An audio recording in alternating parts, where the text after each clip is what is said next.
অনেক বছর আগের কথা, শ্রীলঙ্কার মাটির নিচে একটি পুরো গ্রাম চাপা পড়ে। তবে সেই গ্রামের মানুষ ছিল অনেক ধনী। এখন শ্রীলঙ্কার স্থানীয় পুলিশ সে গ্রামের কিছু কুলিদেরকে নিয়ে মাটির নিচে গুপ্তধন খুঁজতে শুরু করে। কিছু সময় পর তারা কিছু একটি সন্ধান পায়। শুরু হয় খনন কাজ। হঠাৎ তখন সেই কুলিগুলো একটি বক্স ভর্তি সোনা পায়। তখন কুলিগুলোর মধ্যে থাকা একজন বলে ওঠে, আমি পুলিশ অফিসারকে ডাকি। কিন্তু অন্যজন বলে, সারা জীবন কুলি হয়ে থাকতে চাস?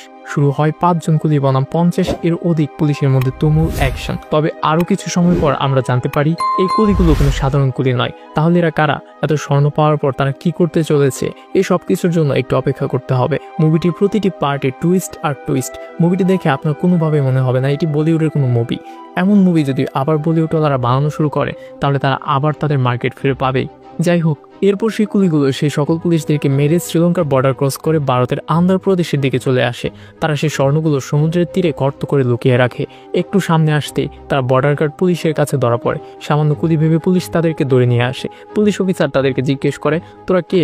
তারা বলে, আমরা কুলি। পুলিশ অফিসার বলে, কুলি, তোরা এখানে কেন এসেছিস? কুলিদের মধ্যে থেকে একজন বলে, স্যার, মিলিটারিরা আমাদের পুরো গ্রাম চালিয়ে দিয়েছে, কাজ করে খাওয়ার মতো কিছু নেই, এখানে আমরা একটু কাজের জন্য এসেছি। পুলিশ অফিসার তাদেরকে বলে, এটার জন্য পরিচয়পত্র লাগবে, আধার কার্ড লাগবে। তখন কুলিগুলো সবাই একটি করে স্বর্ণের বার বের করে। পুলিশ অফিসার দেখে অবাক, এত স্বর্ণ! পুলিশ অফিসার তখন তাদেরকে জিজ্ঞেস করে, কি চাই তোদের? তখন তাদের মধ্যে থেকে একজন বলে, এদেশে থাকার জন্য যা যা লাগবে সব। তখন পুলিশ অফিসার বলে, হয়ে যাবে, তবে তোদের নাম পরিবর্তন করতে হবে। তখন সেই কুলিদের মধ্যে থেকে একজন বলে, না, আমার নাম আমার কাছে সবচেয়ে প্রিয়, আমি নাম পরিবর্তন করতে পারবো না। পুলিশ অফিসার জিজ্ঞেস করে, তোর নাম কি? সে বলে, রাঙ্গাতুঙ্গা। এখান থেকে আমরা বুঝতে পারি এই রাঙ্গাতুঙ্গা হলো কুলিদের টিম লিডার। সিন পরিবর্তন হয়ে আমাদেরকে অনেক বছর পরে নিয়ে যাওয়া হয় মিনিস্টার অফিসে। মিনিস্টার অফিসে আজকে একটি পত্র এসেছে। সেই পত্রে লেখা, অনারেবল মিনিস্টার, আমি ভারতের আন্ধ্রপ্রদেশের ছোট্ট গ্রাম মোটুপল্লী থেকে বলছি।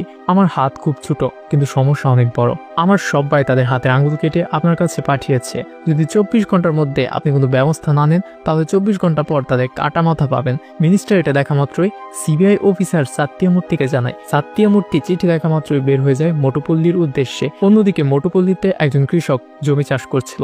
তখন তার নাঙলে কিছু একটা বাজে। সে দেখে সেখানে একজন মানুষের হাত।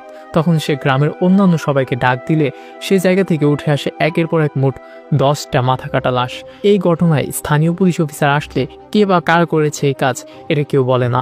তার আগেও এই গ্রামে অনেক মানুষকে এভাবে মারা হয়েছে, কিন্তু কেউ কখনোই কে বা কারা মারছে এদেরকে কেউ কোনো কথা বলে না। তবে সেই দিন এক বাচ্চা বলে দেয় শুধু একজনের নাম, তার নাম হলো রাঙ্গাতুঙ্গা। পুলিশ অফিসার সবাই সেই রাঙ্গাতুঙ্গাকে ধরতে তার বাসার উদ্দেশ্যে রওনা হয়। মাঝ রাস্তায় পুরুষ পুলিশ অফিসাররা সবাই গাড়ি থেকে নেমে রাঙ্গাতুঙ্গার ভয়ে চলে যায়। মহিলা পুলিশ অফিসাররা সাহস নিয়ে চলে আসে রাঙ্গাতুঙ্গার বাড়িতে। রাঙ্গাতুঙ্গার লোকেদেরকে প্রচুর মারধর করতে থাকে। তখন আসে রাঙ্গাতুঙ্গার স্ত্রী। সে মহিলা পুলিশদেরকে আগে অনেক ভালোভাবে বলে রাঙ্গাতুঙ্গাকে ধরার জন্য ওয়ারেন্ট আছে। তখন পুলিশ অফিসার বলে, ওয়ারেন্ট চাই। এটা বলে তার পিস্তল রাঙ্গাতুঙ্গার স্ত্রীর দিকে দৌড়তেই রাঙ্গাতুঙ্গার স্ত্রী তাদেরকে ধরে তাদের সবার গায়ের কাপড় চিরে একটি রুমে বন্দি করে ফেলে। সিন পরিবর্তন হয়ে দেখানো হয় আন্ধ্রপ্রদেশের চিরালায় একটি মালবাহী ট্রেন লাইনচ্যুত হওয়ার কারণে যাত্রীবাহী ট্রেন সিগন্যালে আটকা পড়েছে। ঠিক হতে আরো 4 থেকে 5 ঘন্টা লাগবে। সেখান থেকে একজন লোক ট্রেন থেকে নেমে গ্রামের দিকে যায় কিছু খাবে বলে। তখন সেখানে ইডলি খাওয়ার সময় হঠাৎ কিছু ছেলেপুলে এসে তার হাত থেকে ইডলির বাটি ফেলে দেয়। ইডলির বাটি ফেলে দেওয়ার পর সে সেই ছেলের কাছে যায় এবং বলে, ভাই, আমি সেখানে ইডলি খাচ্ছিলাম, আপনি এসে ধাক্কা মেরে আমার বাটি ফেলে দিয়েছেন, সরি বলেন। সেই ছেলে এই কথা শুনে অনেক হাসাহাসি শুরু করে। আমার এলাকায় এসে আমার কাছ থেকে সরি শুনতে চাইছে। লোকটি আবার খুব ভালোভাবে বলে, সরি বলো, কিন্তু এবারও তারা সরি বলে না, উল্টো তাকে ধাক্কা মারে। লোকটি এবার প্রচুর খেপে যায় এবং একে একে সবাইকে মারতে থাকে। মার খেয়ে ছেলেটি গাড়ি নিয়ে চলে যেতে চাইলে লোকটি আবার গাড়ি থামিয়ে বলে সরি বলতে। এবারও সে সরি বলে না, উল্টো আরো বলে, তুই জানিস না আমি কার লোক? লোকটি জিজ্ঞেস করে, কার লোক তুই? ছেলেটি বলে, রামসুবা রেড্ডি।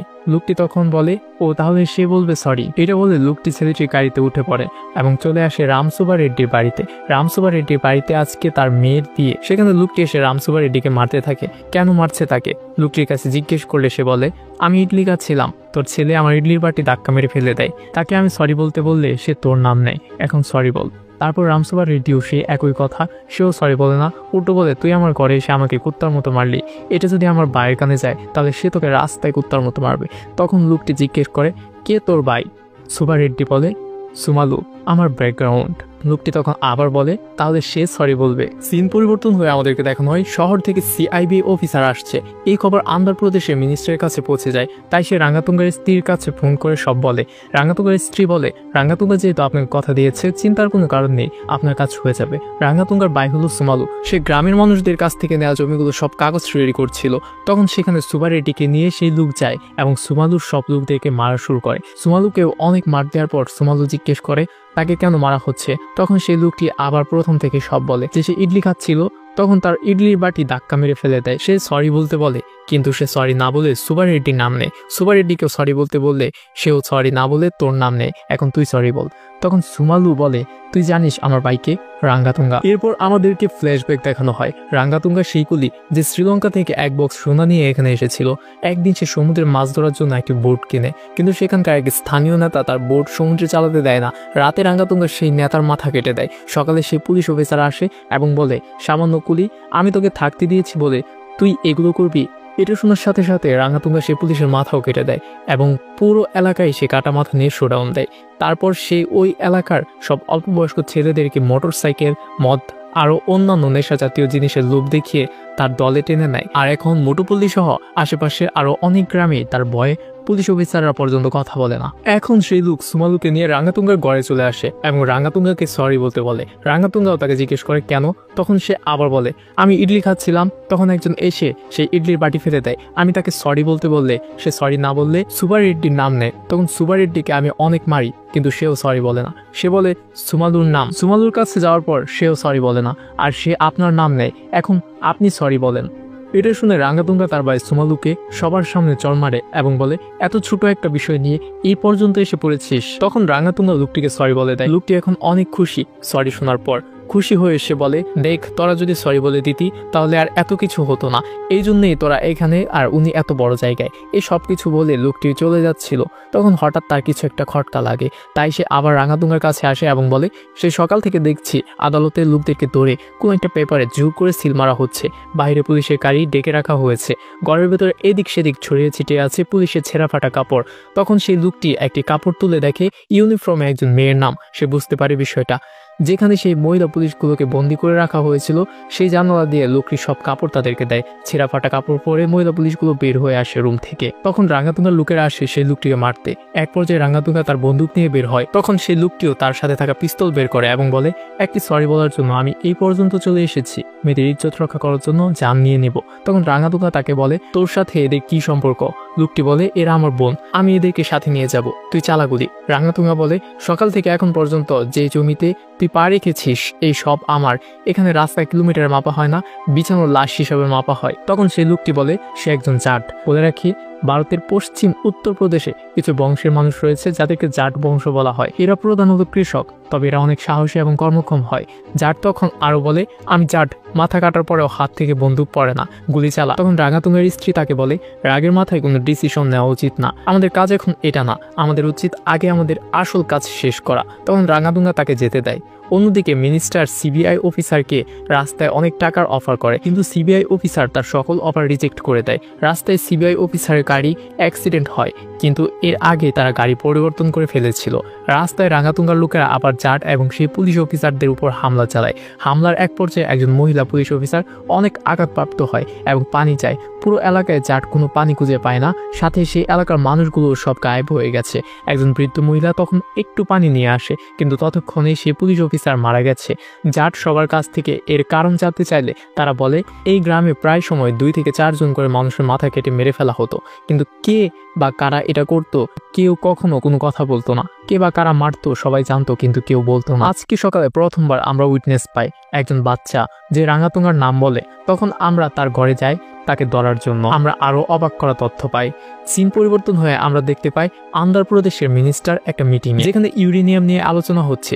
ইউরেনিয়াম কতটা শক্তিশালী আমরা জানি, তবে সায়েন্টিস্টরা ইউরেনিয়ামের মতোই আরেকটি শক্তিশালী ধাতুর খোঁজ পেয়েছে, থোরিয়াম। কিছু মাস আগে আমাদের স্যাটেলাইট অস্ট্রেলিয়া এবং বঙ্গোপসাগরের কূলের আন্ধ্রপ্রদেশে এই থোরিয়ামের সন্ধান পায়। তুমি যদি এই অঞ্চলগুলো আমাদেরকে খালি করে দিতে পারো তাহলে যত টাকা চাও পেয়ে যাবে। হাউস ডেভেলপমেন্ট, ফিশারিং এগুলো করার কথা বলে তুমি এই ল্যান্ডগুলো নিয়ে নাও।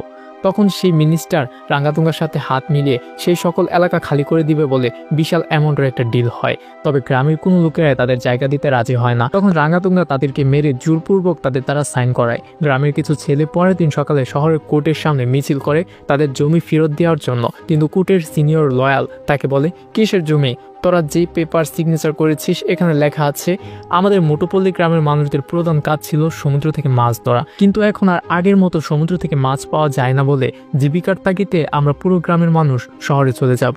এই সব কিছু শুনে সে ছেলেগুলো সেখান থেকে চলে আসে। সবাই হতাশ হয়ে বাড়ি ফিরে আসলে গ্রামের ছোট্ট একটি মেয়ে তাদেরকে বলে, আমি বইয়ে পড়েছি একটি গ্রামের স্কুল বন্ধ হয়ে গিয়েছিল। তখন সেই গ্রামের একটি ছেলে প্রেসিডেন্টের কাছে লেটার লেখে। এরপর প্রেসিডেন্ট নিজে এসে সেই গ্রামের স্কুল খুলে দেয়। আমরা যদি প্রেসিডেন্টকে লেটার লিখি তাহলে কি সেও আমাদের সাহায্য করবে? ছোট মেয়েটির মুখে এইসব কথা শুনে তারাও চিঠি লিখে।